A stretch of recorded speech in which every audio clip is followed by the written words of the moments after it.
Hey, what's going on, guys? I'm going to tell you today about the positive things of South Africa, and I've always discussed the negative things, and it's I don't hate South Africa, and let me explain this, okay? South Africa is the only country to have two Nobel Peace Prize winners to live on the same street. Now, it's Nelson Mandela and Desmond Tutu. No other country can match that. No other country has done that. Okay, Ronaldo did a video of why he loves South Africa. I'm not gonna copy his because I'm gonna use my own opinions, and he'd use his. And then another South African friend of mine sent me a video on the positive things of South Africa, and I enjoyed that video. The top 10 great things about South Africa.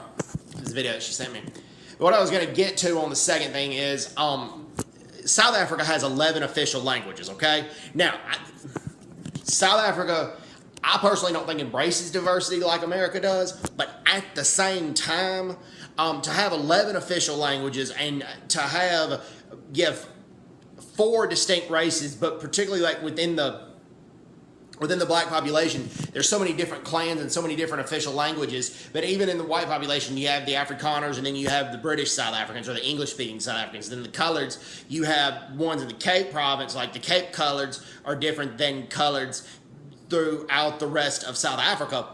For South Africa to have that many different languages and cultures, and to have the constitution that they have, and for their nation to still be standing and not in civil war, that is a very positive aspect of South Africa, and that is a very monumental achievement. And then also, as I've touched on before, in the Korean War and World War II, South Africa had some of the toughest, most daring pilots in the war. Like, the UN forces always wanted to use South African pilots because the South African pilots flew very low to the ground. They flew at very fast speeds. That's why many of them didn't make it back, but they flew selflessly. They flew like that because they wanted to hit their ground targets. They wanted to make sure the soldiers on the ground were protected, that the UN soldiers on the ground were protected. And that says a lot about South Africa right there.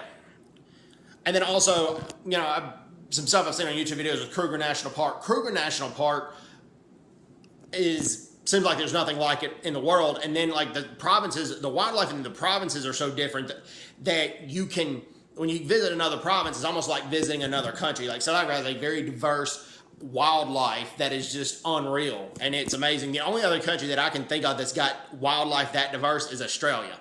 And Australia may have wildlife as diverse, more diverse than South Africa, but Australia is the only one. And you could argue South Africa may be one, Australia may be number 2. I mean, that is how diverse South African wildlife is. Also, the waterfall. South Africa has the second largest waterfall in the world. And it's only about 30 meters shorter than Venezuela's Angel Falls. So that says something about South Africa as well. So, anyways, God bless South Africa, and, glad y'all are still around. I'm glad the Constitution, before I let you go, the Constitution was written in place like days or weeks after apartheid ended, and to go from a fascist-like government to a democratic government with the Constitution, and in the Constitution included the right for the races to be able to wave their old apartheid flag and sing the old apartheid national anthem. Now, while I don't agree that people sing that, they have a constitutional right to do that, and for the Constitution to be, and those rights to be granted so shortly after apartheid ended, says something about South Africa and how most South Africans just want to move forward. Anyways, hope everyone's doing well. Take care. God bless them. Bye-bye. Bye-bye.